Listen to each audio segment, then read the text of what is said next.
ofrece, ¿cuál es la dimensión cultural que podríamos encontrar en el movimiento indígena en Bolivia? Que yo creo que aparece en todos los sectores que no han sido completamente subordinados al sistema capitalista y al sistema político moderno. Hay un ejemplo de una interpelación muy fuerte que hacía un dirigente indígena en las Cortes de Cádiz, en España, en 1812, el momento que España se independizaba. Y les decía, un pueblo que oprime a otro pueblo no puede ser libre. Fíjense la importancia de esta consigna política, ¿no?, que aparece como consigna. ¿Qué hubiera pasado? Que se aplica correctamente en el caso francés, por ejemplo. La Revolución Francesa venía y Haití se estaba independizando, pero esa independencia era negada por Francia. Y lo mismo podríamos decir, por ejemplo, del caso israelí y de Palestina. Un pueblo que oprime a otro pueblo no puede ser libre. ¿Qué implica esto? Creo que implica un fundamento de libertad en términos positivos. ¿Y qué querría decir esto? Que el fundamento de mi libertad lo constituye. Yo no puedo ser libre si tú no eres libre. Entonces creo que la relación con el otro se transforma en ese concepto positivo de libertad. Tú ya no te conviertes en un obstáculo a mi libertad, sino te conviertes en una posibilidad de mi libertad. Me habían pedido, por ejemplo, que hable un poco, Alberto me había pedido que el tema del buen vivir, que es otro concepto vago que aparece como significativo en el proceso boliviano. Yo creo que si hacen un símil de este concepto positivo de libertad en necesidad del otro, podemos ver la relación de las poblaciones indígenas, de poblaciones no completamente subordinadas al capital en todo el mundo. Es irracional destruir la naturaleza porque en esa destrucción me destruye su animismo. Hinkelhammer, un autor alemán que vive en Costa Rica, dice: el asesinato es suicidio. Creo que podemos encontrar esta lógica de razonamiento, en este caso en el mundo indígena, pero creo que en otros sistemas culturales, donde la racionalidad de la vida, anterior a la racionalidad de la eficiencia del capital, prima.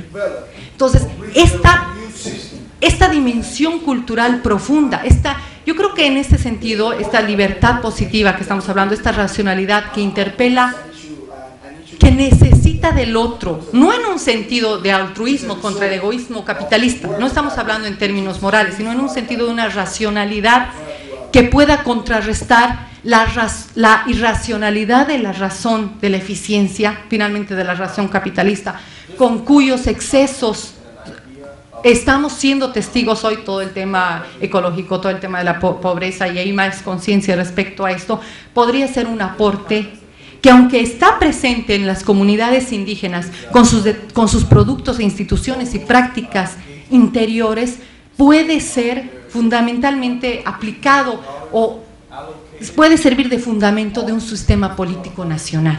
Entonces ahí vemos que la definición no se trata de hacer del Estado boliviano un ayllu, es de una comunidad indígena, no se trata de pensar la descolonización como un acto de arqueología, porque puede haber tendencias fundamentalistas que consideren esto. Es decir, ¿qué es la descolonización? Es remontarnos 500 años y desenterrar las comunidades indígenas cuyo desarrollo fue truncado por la colonia. No se trata, creo, de ese proceso, sino de ver cómo la vitalidad de estos procesos de resistencia indígena han mantenido este fundamento, por ejemplo, y cómo este fundamento puede transformarse en un fundamento del sistema político boliviano. Entonces esa podría ser la lección para el caso concreto de Bolivia, en términos políticos primero y también quizá en términos económicos, de este proyecto plurinacional. Ahora, ¿cómo este fundamento se está aplicando en la nueva Constitución? Primero a tientas, porque otro de los problemas que nos han beneficiado demasiado en Bolivia es que tampoco teníamos manual. O sea, así como no había teoría para entender lo que pasaba en Bolivia, tampoco teníamos manual. ¿Qué manual vamos a usar? ¿El manual de socialismo? No había manual, entonces tocó empezar a andar en la marcha. La Constitución Política del Estado, yo creo, boliviana, aprobada en 2009, es completamente experimental. Está a tientas, pero en estas tientas, en este caminar sin mucha seguridad, aparecen elementos clave. Un elemento que aparece justo en el párrafo que citabas es la idea de pueblo. ¿Cómo se está utilizando la idea de pueblo en la Constitución? Dice, el pueblo boliviano lo conforman los bolivianos y bolivianas, naciones y pueblos indígena, originario y campesinos, ¿no?, que se reúnen para conformar el Estado plurinacional. Entonces, creo que el concepto de pueblo en la Constitución Política del Estado, más allá de la pertinencia del término, eso discutimos después, está mostrando la posibilidad de vincular el Estado con algo más inclusivo que el concepto de nación, con la idea de lo plurinacional. ¿Qué sería? El pueblo creo que es el sentido de lo plurinacional. El pueblo está integrado por bolivianos y bolivianas. Creo que a esto se hace referencia al tema de sectores mestizos, individualizados, ¿no?, cuya adscripción a la nación es la ciudadanía individual.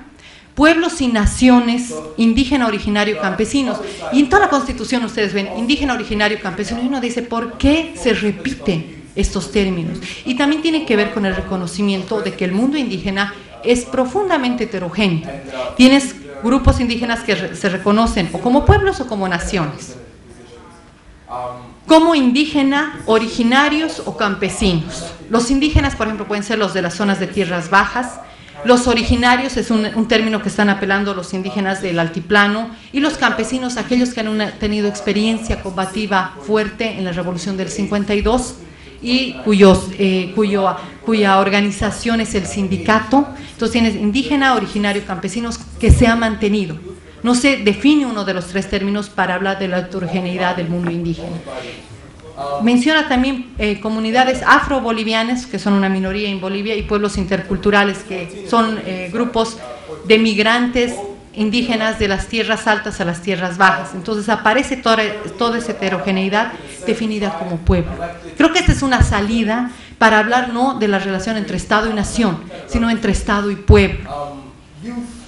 ¿Cuál es la otra diferencia interesante que se vislumbra en la Constitución? Aparecen dos tipos de soberanía, y eso me parece muy interesante: la soberanía directa y la soberanía delegada.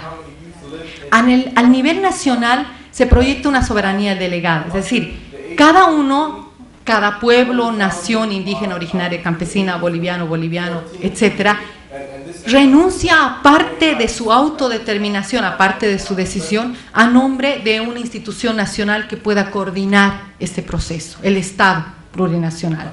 Por otra parte, estos pueblos y naciones indígena, originario, campesinos mantienen parte de la soberanía directa para el ejercicio de lo que ahora se llama en Bolivia las autonomías indígenas, pero también regionales y departamentales, es decir, autonomías en diferentes sentidos.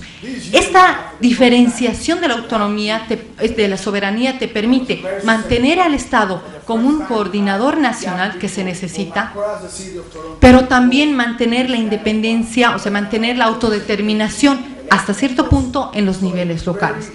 ¿Qué es cómo se garantiza esta permanencia? Hay una distinción. El pueblo boliviano delega la soberanía de los recursos, la administración de los recursos naturales estratégicos al nivel estatal. Es decir, el gas es manejado por el nivel estatal y otros recursos naturales estratégicos. Pero los recursos naturales no estratégicos pertenecen al dominio y a la administración de los niveles locales. Entonces tienes formas donde sea posible mantener la organización política a niveles locales sin renunciar a una coordinación nacional. Ahora, este proceso de autonomías indígenas cuya ley está en el Senado, ¿qué es lo que además hace? Reconoce los sistemas políticos, la administración de justicia de los pueblos indígenas y campesinos. Entonces tienes que a un nivel local hay un reconocimiento de estos sistemas políticos tradicionales. Entonces, claro, la institucionalidad del Estado no deja de ser liberal, no hay una transformación profunda que rompa con la tradición liberal. Se recoge la democracia, se recoge la modalidad representativa para el entorno nacional y local cuando así lo decidan las comunidades. En otros casos, por ejemplo, no va a ser a través de voto la elección de autoridades, sino a través de consenso, a través de diferentes sistemas según la modalidad política de la localidad. pero se integran estos diferentes proyectos, estos diferentes sistemas políticos en una institucionalidad más compleja. Creo que el reto va por ahí, ¿no? Cómo transformar, cómo interpelar desde esta posibilidad de no aniquilación o asimilación del otro que pueda funcionar en niveles de complejidad de ingeniería de institucionalidad que estamos en proceso de trabajar, que está siendo trabajada y que va a demorar bastantes años, pero creo que esa elección, o sea, el hecho de que en Bolivia, pese a todos los augurios, porque al momento que se planteó 40 naciones en la Constitución, imagínense el lío de tener 40 naciones reconocidas en una Constitución, que decía que el movimiento indígena, o sea, la apuesta del movimiento indígena iba a ser la separación, porque no había posibilidad de convivencia con 40 naciones, porque rompías el fundamento del Estado-Nación, es quien propone esta idea de lo plurinacional, mientras que el sujeto tradicional, moderno, liberal, no se veía en este proceso y asume la separación y casi nos mete en una guerra civil. Entonces, fíjense,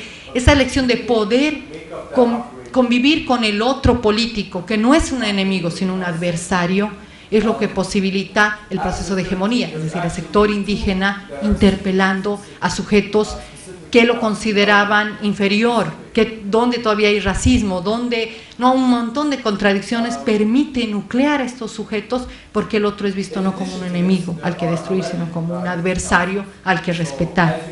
Entonces, el movimiento indígena no plantea nunca la separación. Podríamos tener una nación, un Estado-nación aymara, un Estado-nación quechua y quizá un Estado-nación guaraní, que son los 3 grupos indígenas más fuertes, y quizá un Estado-nación del resto de grupos indígenas y un Estado-nación mestizo, que era lo que se proponía desde Santa Cruz, pero esa no es la respuesta que se da, y creo que a partir de ahí tenemos una lección que nos permite entender el proceso, por lo menos la apuesta del proceso boliviano.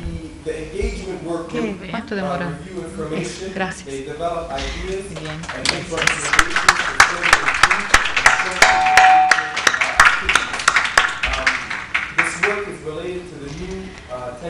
Bien, ahora queda abierta la ronda de preguntas, comentarios, así que los invitamos. ¿Sí? Sí, adelante. ¿Hay un micrófono? Ahí sí. Se están conformando, de acuerdo a la nueva constitución, autogobiernos para cada nación indígena, y en su caso, ¿cómo se vinculan estos con los gobiernos locales o regionales? ¿Cómo se estructura esta cadena de mando? ¿Voy o hacemos una? Yo diría que claro, hay 3 niveles de autonomía, ¿no?